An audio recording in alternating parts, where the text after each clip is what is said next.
And we begin in Egypt, where unidentified gunmen killed 8 policemen dressed in civilian clothes, including an officer, in an attack on a police vehicle in Helwan, just south of Cairo. In a statement on its official Facebook page, the country's interior ministry said 4 gunmen with automatic weapons got out of a small pickup truck, stopped the police car, sprayed it with bullets, and then fled. Witnesses said the gunmen wore masks. There was no immediate claim of responsibility for the attack. Egypt is facing an insurgency mainly based in North Sinai that has killed hundreds of soldiers and policemen since mid-2013, when then Army Chief Abdel Fattah el-Sisi ousted the Islamist president Mohamed Morsi after protests against his rule. Well, let's get you more now on the story, and CCTV's Adel Mahroui is live for us in Cairo. Adel, thank you. Security agents seem to once again be a target there in Egypt. What can you tell us? What do we know?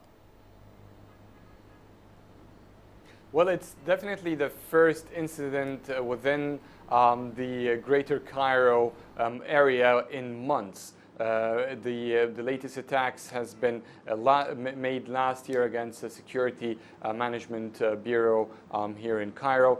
So this is something that hasn't happened in some time, and it's quite shocking. It happened at dawn. As you said, according to the Interior Ministry, the 4 gunmen were in a vehicle and they opened fire on a checkpoint at Helwan, killing almost everyone or all police and troops in that checkpoint. Their bodies have been transferred to the Cairo morgue for autopsy. Investigations have started immediately after.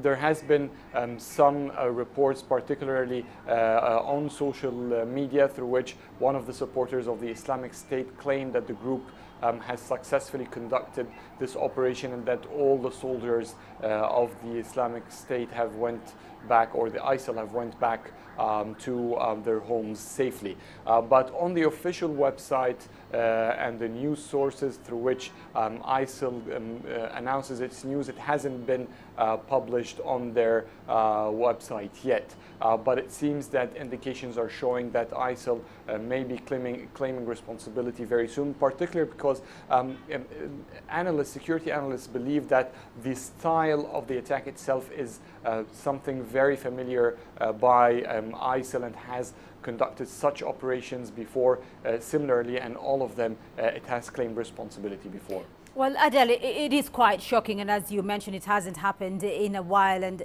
no one yet has claimed responsibility for that attack. What's the response, though, from the government?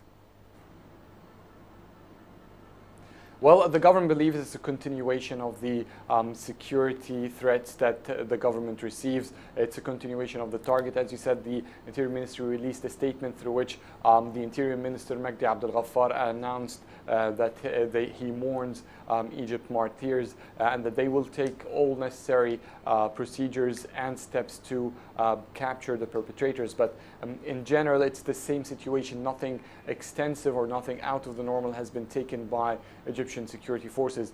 They have heightened their measures for almost the entire previous 2 years, at least since former President Mohamed Morsi was ousted, and similar attacks have been going on, not just in the Sinai, but even within the Egyptian cities around the capital and in other populous areas.